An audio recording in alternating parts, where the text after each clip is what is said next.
vamos dizer assim, que eu falo que os dois maiores cânceres de um país é o crime organizado e a, e a corrupção. Teve um estudo recente apontando que mais de 25% da população brasileira está sob o domínio de facções. E quando eu falo domínio de facção, é que assim, é a regra que está lá é a regra que existe naquela comunidade é a regra que a facção determina. E as pessoas precisam seguir. Agora, se você imagina um pai de família que sai às 5 horas da manhã, 4:30 da manhã para trabalhar, volta às 8 da noite, seus filhos estão ali expostos a uma biqueira na esquina.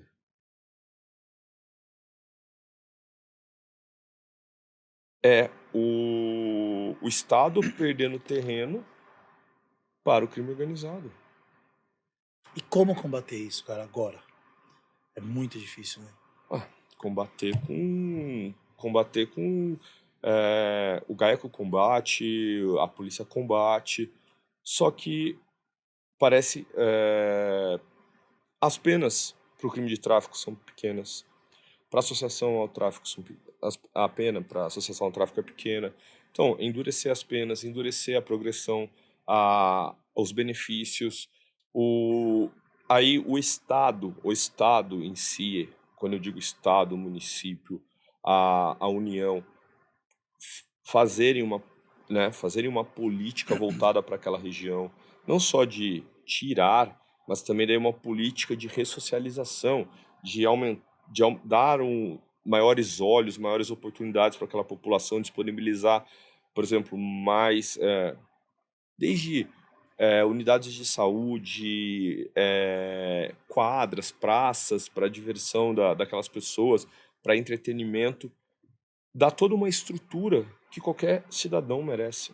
E aí, no tráfico, o cara coloca lá um menor de idade, 16 anos, que vai ser preso e Sim. vai sair. E daí tem um aviãozinho que é um olheiro de 10 anos de idade. Entendeu? Imagina. Então, assim, daí a pessoa cresce de que aquele dinheiro fácil é o que vale a pena. Eu não vou trabalhar. Eu ganho no tráfico tanto. E aí gasta no final de semana. O que me deixa revoltado, e aí é uma opinião de apresentador Hum. aqui, é uma pessoa com 16 anos, ela poder votar, colocar alguém no poder que pode matar muito mais, e eu falo no âmbito geral, Sim, não dando educação, sim. não dando infraestrutura, não dando um monte de outras coisas, e ela tem essa responsabilidade de votar, de colocar essa pessoa lá, e ela não tem a responsabilidade dela cometer um crime pesado e ela não ser responsabilizada Não, por esse crime. exatamente. Imagina. Então, assim, a pessoa, ela tem. O que a lei fala? Que ela não tem discernimento. A lei entende que ela só tem discernimento exato do crime com 18 anos. Então, por isso ela só vai responsabilizada assim, a partir dos 18. Mas ela tem discernimento para votar? E É não tem para incoerente? dirigir? Então, é, Você como você concordo, é muito contraditório. concordo, entendeu? E assim, o que você disse, e é o que disse de colocar alguém no governo, que milhares de pessoas morram em razão da má administração, de corrupção, etc. É o que eu falo, corrupção é um câncer em qualquer lugar. Imagina que, imagina o seguinte, que milhões, bilhões, isso aí é uma imaginação, são desviados da saúde de um município X, ou do estado Y, ou do país. Quantas pessoas vão deixar de ser atendidas em hospitais? Quantas pessoas morrem hoje esperando uma vaga num hospital público, esperando uma transferência? Ou que morrem num corredor de um hospital? E é aquele dinheiro que foi desviado. Imagina todo aquele dinheiro sendo investido para educação, para creche. A mãe que não tem onde deixar o filho. Imagina que tivesse vaga para todo mundo em creche, que tivesse hospital público para todo mundo, que tivesse, olha, eu moro aqui, só que eu preciso do transporte para o meu tratamento, por exemplo, de hemodiálise no Hospital das Clínicas lá no centro. Só que eu não tenho dinheiro para ir, porque eu preciso fazer baldeação e tudo mais. O Estado dar todo esse suporte. Imagina. E todo esse dinheiro poderia estar sendo investido, e é dinheiro que imagina que naquela cidade ou foi desviado. Tem a questão até da educação, né? Porque Sim, se você não educa, você se exatamente. torna dependente do Exatamente. governo. No governo em geral. Não gosto de ficar falando de. Não, é no qualquer lugar do mundo. Do A gente governo em tá falando de geral. qualquer Aí país. você é dependente. Aí o governo vai te dar um benefício. Aí você fala, graças a esse governo eu tenho esse benefício. Aí você fala, então eu vou votar nesse governo. Aí você se torna um círculo vicioso, dependente, e aí ninguém tem educação. Aí não tem educação, não tem Sim, saneamento é que na básico, não tem verdade, infraestrutura. assim, eu sou favorável a esses benefícios, né, para a população carente, mas o que eu defendo é que precisa haver uma fiscalização de quem realmente está recebendo. Já se descobriu aí, por exemplo, pessoa que está na faculdade, que não preenche sequer os requisitos e ela está lá recebendo o benefício. Então, realmente, esses benefícios precisam ser destinados para as pessoas. E aí eu acredito, né? Aí é uma opinião minha, que essas pessoas que entram nesses benefícios deveriam passar por um programa de recolocação no mercado de trabalho. Daí fala assim, olha, você tem, sei lá, 2 anos, Curso. 5 anos, o que você quer fazer? Eu gosto de elétrica. Eu sou costureira, por exemplo. Então vamos fazer, daí vamos dar aula para você de educação financeira, de coisa para você. E daí você preparar aquela pessoa. Eu vou te ajudar, eu vou te dar o benefício, sei lá, 2 anos, 4 anos, 5 anos, mas passou esse tempo a- a- e nós vamos te qualificar para você entrar no De mercado de colocar no trabalho. mercado do trabalho. Sim. Perfeito. Tem uma outra questão do direito que acho que agora está pegando muito no Brasil isso, Hum. que é a delação premiada. Até onde isso ajuda ou até aonde beneficia o cara que está denunciando lá para ele não se estrepar? Tá, então, isso aí inclusive é uma coisa que eu gosto muito de falar e já dei aula muito sobre isso, que na verdade é assim, alguns crimes, somente os crimes de colarinho branco, né, de corrupção, é muito difícil você conseguir provar. Então imagina o seguinte, imagina que o cara desviou dinheiro e daí você tem que perseguir esse dinheiro. Então ele tá com uma conta lá na Suíça, só que para isso o dinheiro foi para o Uruguai, do Uruguai foi para o Panamá, do Panamá foi para a Bélgica, da Bélgica para Luxemburgo, Luxemburgo chegou na Suíça. E muitas vezes essa prova só vem porque alguém está delatando. E o que acontece? Existem todas regras quanto a como a delação vai beneficiar. Então, assim, imagina que uma pessoa. Primeiro, a primeira regra é de que somente o peixe grande não pode delatar o peixe pequeno. Uhum. Então, sempre tem que ser Alguém de baixo acima. delatando em cima. Sim, então, assim, eu vou te trazer 2 exemplos fora do Brasil. Máfia italiana. Ela caiu, a Casa Nostra, a famosa Casa Nostra, caiu graças a uma delação premiada. O maior mafioso da década de Al 50, Capone. não, de Nova York, um outro, que o apelido dele eu não vou lembrar exatamente o apelido dele, que era porque ninguém conseguia, era Teflon. Teflon porque não grudava. Ninguém conseguia pegá-lo. A polícia sabia e não pegava. Só conseguiu pegar graças a uma delação premiada.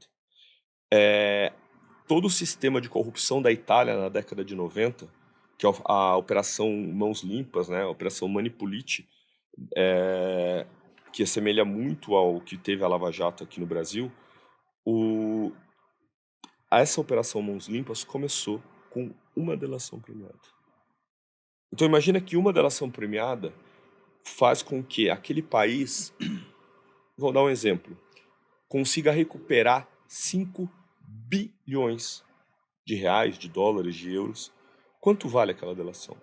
Poxa, vale. Olha, a sua pena vai ser reduzida em tanto, você vai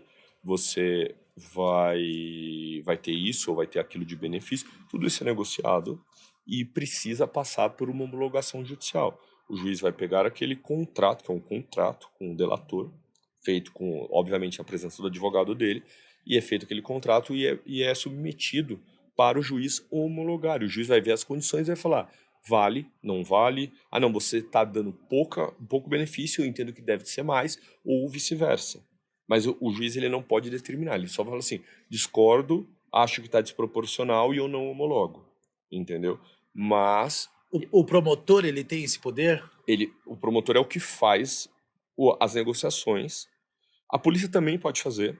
Então, assim, a polícia pode fazer na fase do inquérito, e daí o promotor vai passar pelo promotor, ou o promotor faz diretamente com o advogado do cara investigado e juntamente com o investigado, é feito esse contrato, essas negociações, e daí depois é submetido a um juiz, e o juiz vai analisar e homologar ou não. A partir do momento da homologação, vale. E o principal, essa pessoa não basta ela falar, porque falar até papagaio fala. Ela Ah, precisa provar, trazer provas, ou ela indicar as provas. Então, assim, olha, o dinheiro saiu daqui, foi para cá, eu não tenho essa prova, mas eu sei que é o banco tal, e é o banco X, e daí, ou seja, eu tô te dando todos os caminhos para chegar onde você quer chegar. Então, uma pessoa que vai dar uma delação, ela pode ficar tranquila. Se ela tiver a prova realmente que vai fazer esse acordo, ela... Sim, daí vai depender da negociação do que vai ser dado em benefício dela. Então, por exemplo, olha, às vezes a pessoa fala assim: ah, eu não quero ter nenhuma pena. E daí o Ministério Público fala: não, não, a sua pena vai ser pela metade. Daí o cara, ele pode aceitar ou não. E qual é o X da questão?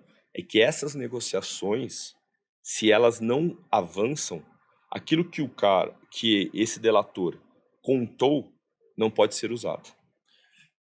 Assim, não sei se você vai entrar, Ah, e se não entrar, a gente... ah. teve o caso da delação aqui que teve do Vinícius, né? Que foi até assassinado no No aeroporto. aeroporto. Ele tentou fazer essa delação, ou se chegou a fazer, Ah. né? Alguma coisa assim. Então, eu não tenho exatamente a informação precisa. O que eu ouvi da imprensa é de que eles estavam em fase de negociação, que é isso. A fase de negociação. Sim, eu não sei se chegou a ter, se chegou a essa delação ser colocada no papel e homologada judicialmente. Isso eu não posso dizer porque eu Tá, realmente não sei. perfeito, perfeito. Nos Estados Unidos tem muito isso, né, da delação, de uma testemunha, ela ficar por trás e ir lá e os caras trocam até a identidade da pessoa, manda para outro estado, muda de nome. Lá funciona bastante essa de uma testemunha e falar e ela conseguir algo. É um sistema de testemunha protegida. No Brasil tem também Tem isso. também? Tem também, tem todo também, dependendo do grau do risco para ela e do quanto ela contribui, essa testemunha, pode também mudar a identidade, mudar de local e tudo Não mais. sabia. No Brasil eu não sabia. Tem. É que as pessoas não têm conhecimento, mas tem. Perfeito. Existe até um provimento, famoso provimento 32, que é de testemunha protegida. Bacana. Já teve que aplicar uma pena que você não concordava muito? Teve alguma pena que foi dada, É. você pedindo mais e foi menos e você ficou revoltado ali que... Ah, já aconteceu muito. Eu já recorri muito de pena, de regime, de eu entender que era regime fechado e dar um outro regime mais benéfico, de pena que eu entendi que a pena era muito baixa. E já aconteceu, por exemplo, júris, deu do cara ser condenado no júri, mas eu entendi que a pena era baixa, eu recorrer, a defesa recorreu para anular o júri, para ter um novo júri, e eu recorri para a pena aumentar. Falando, olha, aqui deveria aumentar na primeira fase por causa disso, na segunda por causa disso, e etc, assim, e tudo mais. É o que eu falo, faz parte do jogo. Muita ameaça, cara? Na verdade, eu tive uma ameaça quando eu era promotor em Caraguá, do júri. E, na verdade, as duas em decorrência do júri, mas uma era era um cara que era, o irmão tinha sido no júri tinha sido condenado e daí ele levantou revoltado e estava bêbado e falou que ia me pegar, ia me matar e etc tal, e matar os jurados. E a outra foi uma ligação. Foram só essas duas. E quando eu trabalhei no GAECO, que é o Grupo de Atuação Especial de Combate ao Crime Organizado, a gente tinha ameaça do tipo, não ameaça a mim dirigida ou ao outro promotor, mas do tipo, nós vamos explodir o prédio, nós vamos fazer isso, Era no geral, no né? geral. Mas assim, foi isso. E o que eu falo muito é, eu, eu sempre pautei a minha conduta, né, minha atividade, minha atuação de forma totalmente transparente. Eu nunca, eu sempre é, levando em consideração o que a lei fala. Então, como eu disse, eu trabalhei 10 anos na área de corrupção e, assim, os advogados tinham total acesso, apesar de nós estarmos em posições contrapostas, sempre houve uma questão de muita lealdade processual. E isso que eu acho que é o importante, entendeu? E daí o que eu já ouvi, inclusive, de cara, vamos dizer assim, né, de extrema periculosidade que eu investiguei e processei, era tipo assim, doutor, eu tava cumprindo uma mandado de busca na casa dele, mandado de prisão, ele falou, doutor, cai. Faz seu trabalho. Sim.